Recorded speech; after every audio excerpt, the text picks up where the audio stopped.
This garage is so big it won't fit into one video. I'm Justin. And I am Aaron. And this is Husman Bros. And before we go too much further, please subscribe so that you can get more content like this. So today we are in a subterranean lair underneath an office building here in Dallas to tour an incredible collection.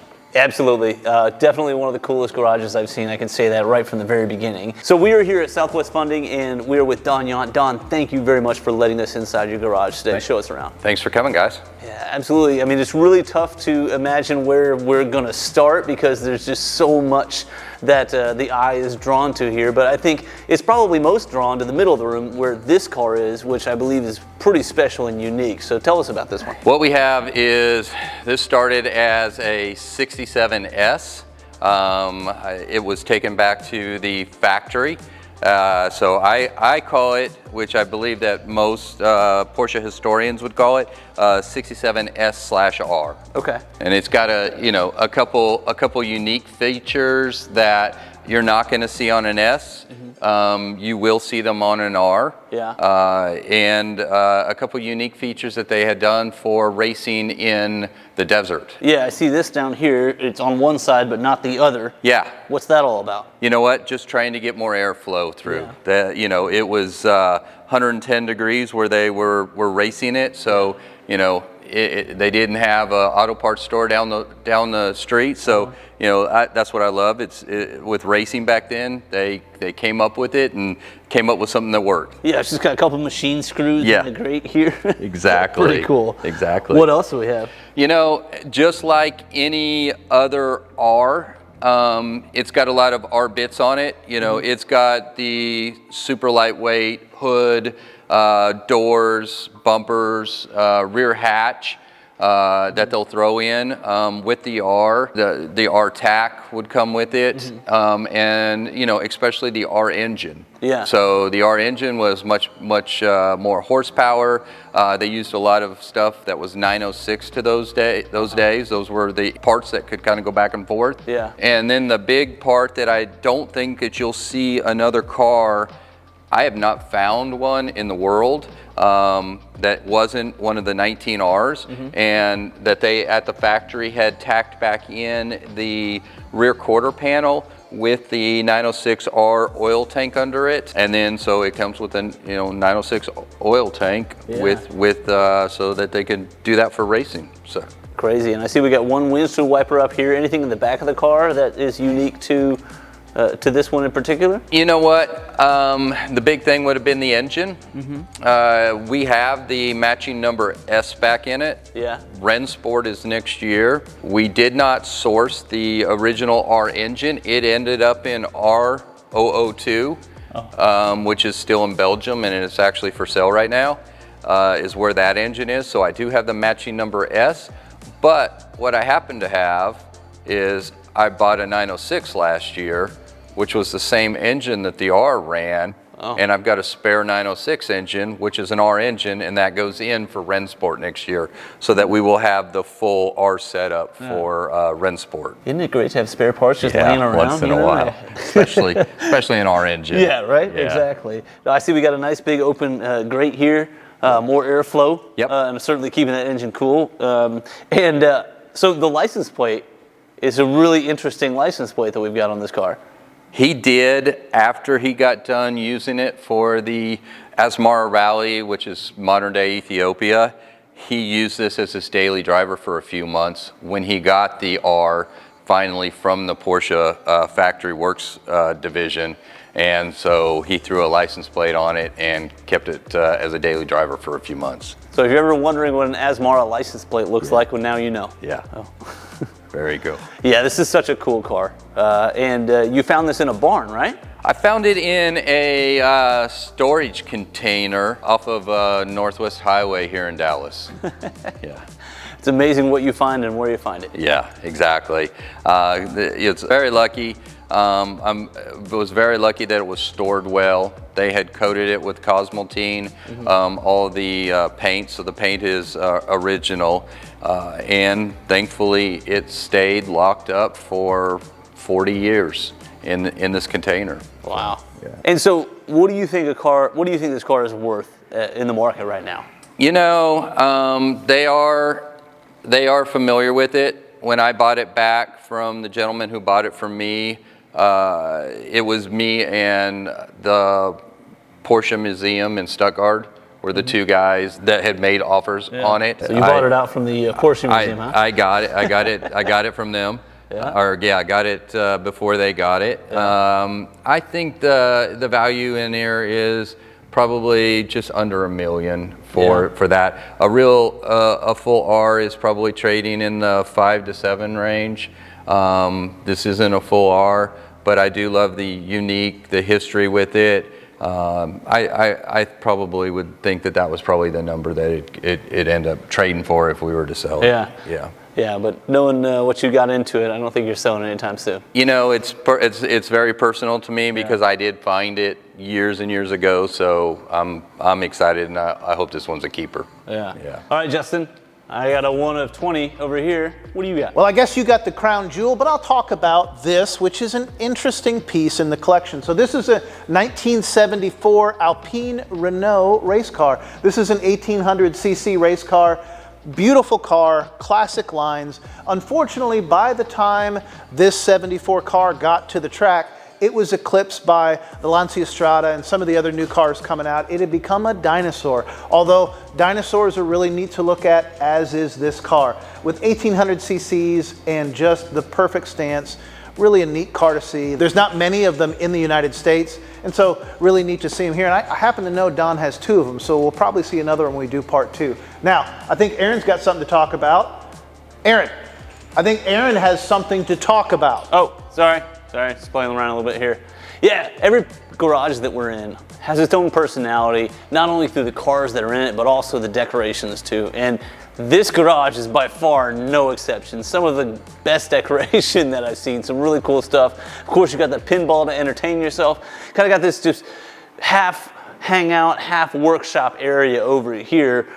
Spare motors sitting around, things like that. And you got all the tools over here, a couple of stations over here to do some work on. But I really want to point out this piece right here hanging on the wall.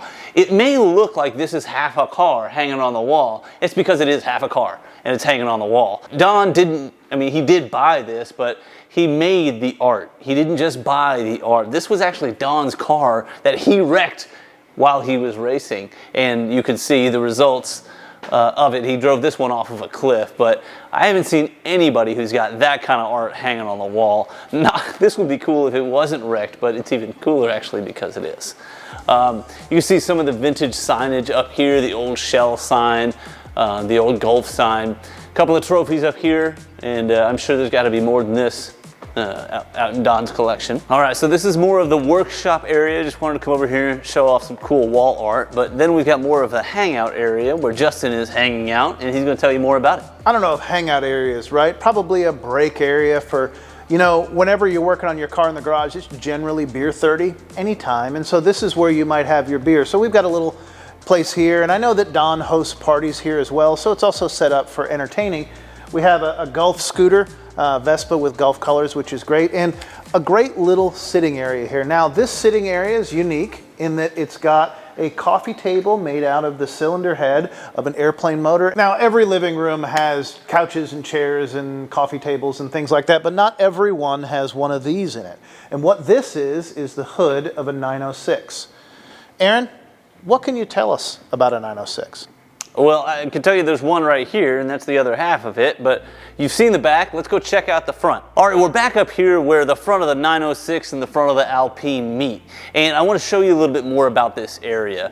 I want to start, of course, with the 906. We got a 1966 Porsche 906 here. You can see from the sign with some of the details, it says the racing career was 66 to 71, but that certainly does not tell the whole story. It definitely did some hill climbs, did Le Mans back in the late 60s and early 70s, but it has continued to race. For the better part of the 2010s, it spent time in Europe doing the Le Mans, the 24-hour Le Mans Classic and many other races as well. In fact, what drove Don to buy this car is that it was prepped and ready for the 2020 Le Mans Classic, but COVID hit, they couldn't do it. So He thought this was great, race ready. This is not a show car. One of the great things about living in Dallas is actually Don might drive this out to a car show and you can see it drive up in person. You might see it on the highway next to you, who knows. And watch your head here. We've got a Indy car just hanging from the ceiling, which really is one of the great things about these garages, because any good garage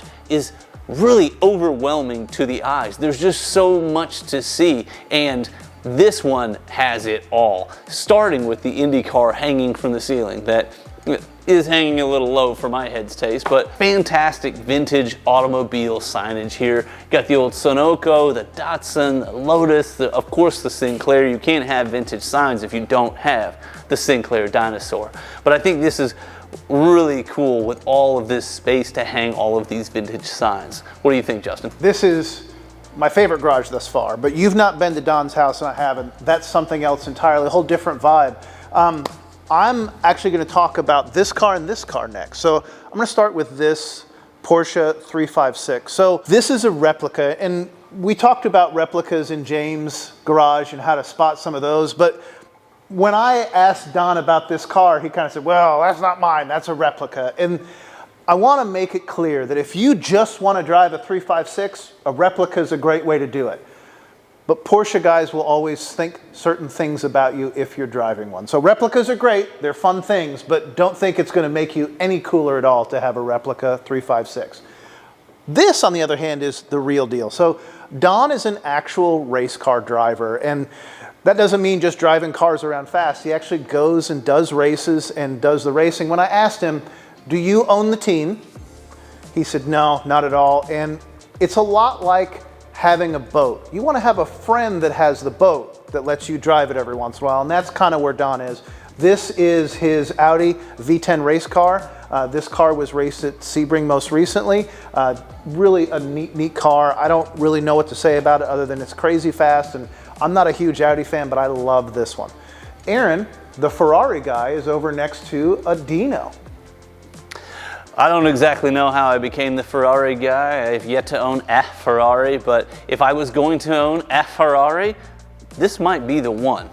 If I could afford it, of course. So if you want to help me own one of these things, please subscribe, because that helps us out a lot. And if I get to that point where I do have a Dino, I might give one of you a ride in it. All right, so here we have a 1972 Ferrari Dino 246 GT. This is an amazing car, one of the quintessential Ferraris. When you think about a vintage Ferrari, for me, this is what I think about. This car is under restoration now. It's under about a 3-year restoration, but Don thinks he's got about 45 days left in it. So this is another barn find, and he got this one. They had blown the engine in 1976 and just put it in a barn and left it there. And so he got it and had to do a lot of work to it. Certainly had to replace the engine on it, but the interior has been ripped out, and this thing has just been going through meticulously. So this will be really cool when it's done. I can't wait to see it when it's done. Just out of curiosity, I was wondering what a barn find 72 Ferrari Dino costs, and apparently it's somewhere in the 150,000 range, and that was with a blown motor. But when this thing is done, this is going to be worth easily 550, maybe 600. It just really depends on if it goes up to auction, who is willing to pay what for it. So if you're looking for barn finds, you want to see some deals out there, they exist. They're still out there. And here's one of them. All right, so here we have a 1922 Chevrolet Sport Sprinter. This car actually ran the Pikes Peak Rally in 1922 and was on the podium with Ford's car, which was called Tin Lizzie. So if you're familiar with that term, that was the original Tin Lizzie, and this car was just behind it in that 1922 race. Obviously, it is 100 years old at this point, and it was invited back to the Pikes Peak Rally again this year, just to highlight the anniversary of 100 years. And we do have another open wheel race car right here next to me, and I think this is really interesting to see the difference between 90-ish years worth of technology. This is from about the 2010s, and so you can see we have two open wheel racing cars, and if there's one common thread amongst the two, it's that you've come all this way in 90 years, but you still really have a car that's all about the motor and a driver. And that's what this is: one seat, motor, wheel, and just as much aerodynamics as you can get, and you see that technology has improved greatly. And so I see Justin is over here, where he enjoys himself the most. That's right, I always tend to gravitate to the bars in garages and kind of in general, I guess. So this is a great bar. What this is the cabinet from a Visualiner alignment system. I love some of these details here, and we'll dig into here to check it out, but one of my favorites is a little cylinder head lamp on the back. As we do these garages, there's so much to see, and there's so much going on in these garages all the time. Now, Don's is a working garage. They've been working on the 906 most of the time we've been here. But as we walk around, we see all the little details. We've got a wall of racing helmets. We've got this really neat shelf from a 190 Mercedes. I bet it's got a story. No car guy has anything without a story. We've got another, this time a Jaguar V12 table, which is great. And one of the more fun things that's been happening during this tour, aside from them working on the 906, is that Don's had friends coming in and out and saying hello. This is obviously more than a place to store your cars, as a lot of the garages we've toured are. This is a place where your buds come hang out, where people know they can find you, and where you surround yourself with your favorite things. Every flat surface has a model on it of a race car. There are vintage awards, old coolers, and just all the things that are worn in. There's another box of model cars over here. As we mentioned in our last episode, model cars tend to show up when you have a garage. When you have things like this, they just kind of appear out of nowhere. Now we're to the last part of the garage here, and this is one of my favorite things. I love motorcycles. I've always loved them. And this is Don's B-Team.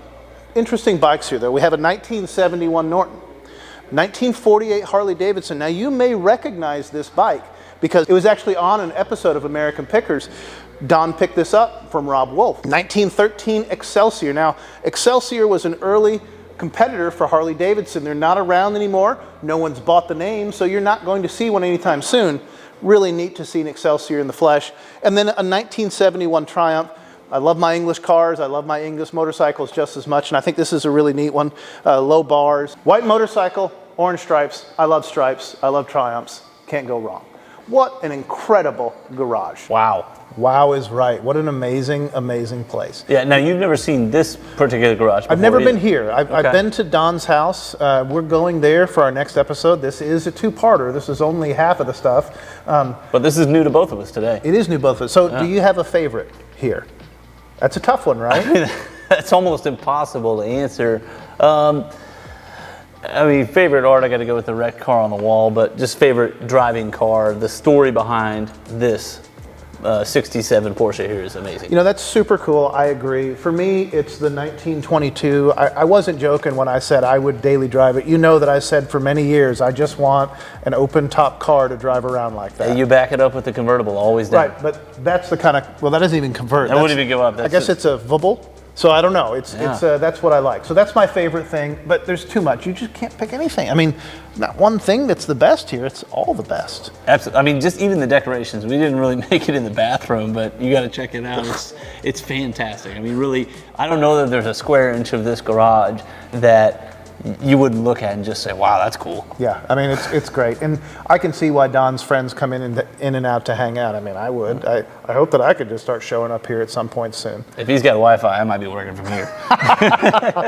So thanks for watching so much. Make sure you subscribe because this is a two-parter. This is just half of Don's collection. Yeah, remember, these are just the projects. This isn't even the stuff that is in service at the moment. Right, as he described it, when you go to the house, those are the ones that'll start every time. Yeah, you're going to want to see that. I can't wait. You shouldn't be able to wait. Thanks for watching. Come back and see us.